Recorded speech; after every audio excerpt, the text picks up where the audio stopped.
What's going on? Matt Savoca here from Awesemo.com, bringing you the Week 16 Saturday slate FanDuel Contenders video. This is another exciting Saturday slate. We didn't get one last week because of the postponements. This week, it's looking all good, at least as of the time of this recording here. I'm recording this a little bit early due to the holidays here, Thursday afternoon around 2 p.m. Eastern time here.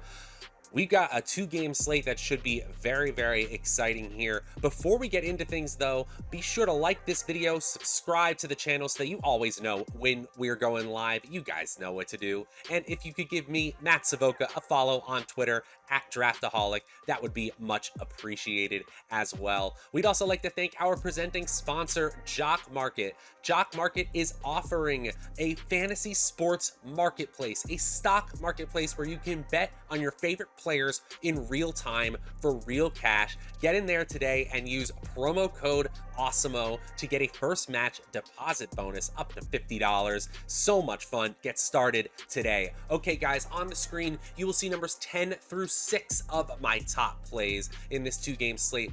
That's Cleveland versus Green Bay. Right now, Green Bay is a 7.5-point favorite. That total has been climbing throughout the week. And then Indianapolis versus Arizona, and that should be a good one. 49-point total with Arizona favored by just 1 point. Now to that top 10 list. Kyler Murray, the quarterback for the Arizona Cardinals, favored in that game, comes into the optimal lineup 33% of the time. We're going to expect quarterbacks, when there's only 4 of them, especially one that good, he's going to get in there a bunch, even though his salary is pretty darn high here on this slate. Number 9 is Aaron Rodgers, slightly ahead of him at 34%.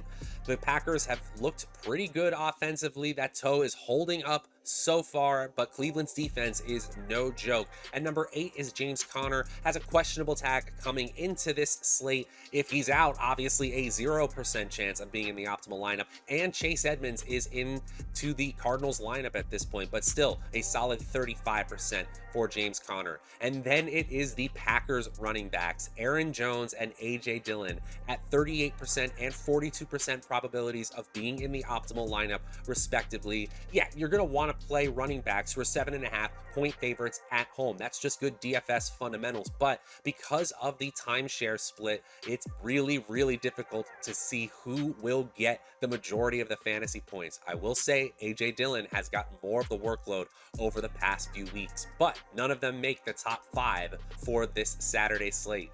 Who does? Let's watch and find out. At number 5, it's Nick Chubb, running back for the Cleveland Browns. And yeah, it's always difficult to play running backs who are 7.5-point underdogs on the road who don't typically catch passes. But we are without a whole lot of running backs on this slate who have guaranteed volume, and that's what Nick Chubb has going for him in spades. 24 opportunities last week against the Las Vegas Raiders, and then 20 opportunities the week before that against the Baltimore Ravens. Nick Chubb, his typical elusive self, top 12 in the NFL amongst all running backs in breakaway run rate and in juke rate. In fact, he's top 10 in both of those stats. So breaking long runs, breaking tackles, as usual, he is over 25 fantasy points, a fifth of the time in our simulations, 20%, really solid. And then, yeah, he's getting under 10 fantasy points in 35% of our simulations, a little bit over a third. Those are the situations where they actually bottle up the run, because Green Bay has been pretty solid defensively, 4th in PFF's team defensive grades. Still, Nick Chubb, even in a bad situation, because of the talent, shows up in the optimal lineup 44.8% of the time. At number 4, it's Michael Pittman, wide receiver for the Indianapolis Colts. And at 6,400, really this is about projection compared to salary-based expectations. Pittman's usage has been kind of all over the place this season. 5 targets last week. That's pretty ho-hum, but 8 targets the week before that, 10 targets the week before that, but then 2 straight 5-target games before that one. We know that he is not the focal point of the Indianapolis offense. That belongs to somebody else who we'll mention later on this video, but still, Pittman has big play potential in this offense and is in a high total game here. So we're seeing him score 25 or more fantasy points in 6.4% of our simulations. But it's nearly a coin flip chance, 42% exact to be exact, chance of him being at 10 fantasy points or below here. We know that that volatility of opportunity leads to volatility of production, and that's definitely the case for all Colts pass catchers, particularly Michael Pittman here. Still, a solid 56% chance of being in the optimal lineup. That's nothing to scoff at on this 2-game slate here. I will be getting to plenty of Michael Pittman, especially because that Arizona defense has been so-so in their secondary. At number 3, it's tight end Zach Ertz. The midseason acquisition for the Arizona Cardinals continues to be utilized heavily in this offense. Now, Christian Kirk technically led the Arizona Cardinals in target share, but Zach Ertz was right behind him. 11 targets last week, only caught 6 of them, but still ended up with 74 receiving yards, and we love to see this, 101 air yards. I know that the game script was all out of whack for Arizona last week in that very surprising blowout loss, but still,